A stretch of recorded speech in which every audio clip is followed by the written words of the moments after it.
Tinatayang 1 milyong turista ang madaragdag sa bansa dahil sa katatapos lang na Miss Universe. Kaya plano ng Tourism Department ang paglinang sa iba't ibang lugar sa bansa. Balitang hatid ni Dano Tingkungko. Kung Department of Tourism ang tatanungin dahil sa Miss Universe na ipakilala ang Pilipinas sa halos 200 bansa na nanood ng live telecast nitong Lunes. I'm sure that malaki talaga yung impact on tourist arrivals.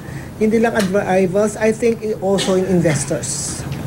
These investors will see na ang ganda naman pala ng Pilipinas, so they'll start coming in. Sa taya ng DOT, madadagdagan ng 1 million tourist arrival ang bansa dahil sa Miss U. Hindi pa raw kasama dyan ang 1 million tourist na ipinangako ng China kay Pangulong Duterte.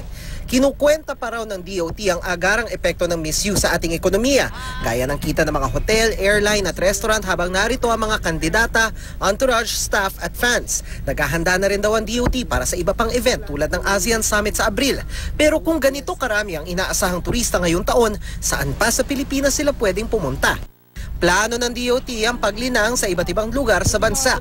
Tulad na lang ng La Isla de Santa Cruz sa Zamboanga City na kamakailan lang ay sinama sa National Geographic 21 Best Beaches in the World dahil sa kulay rosas nitong buhangin. Medyo ayusin namin yung lugar niya kasi it's bare eh. Siguro a part of that, medyo lalagyan namin ng souvenir products and then dito pwede silang kumain and then dito parang it will be parang merong mga activities para pagdating na doon sa lugar na yon, wala talaga kasing activity except the selling of the mga native. So what we're going to do is talagyan natin ng mga activity na para pagdating na doon, hindi lang yung bear na nakaupo lang sila, maliligo, but then meron silang gagawin. Para sa Philippine Travel Agencies Association, magandang balita ito hindi lang sa turismo kundi sa infrastruktura, ekonomiya, trabaho sa bansa. Pero pangamba nila dahil isolated pa ang ilang lugar, paano raw ang usaping seguridad dahil sa banta ng terorismo at krimen? Ang issue lang dito is actually the security. So the question is the readiness of the community, the accessibility, the accommodation, and what to offer to our tourists. Is it safe to travel by boat?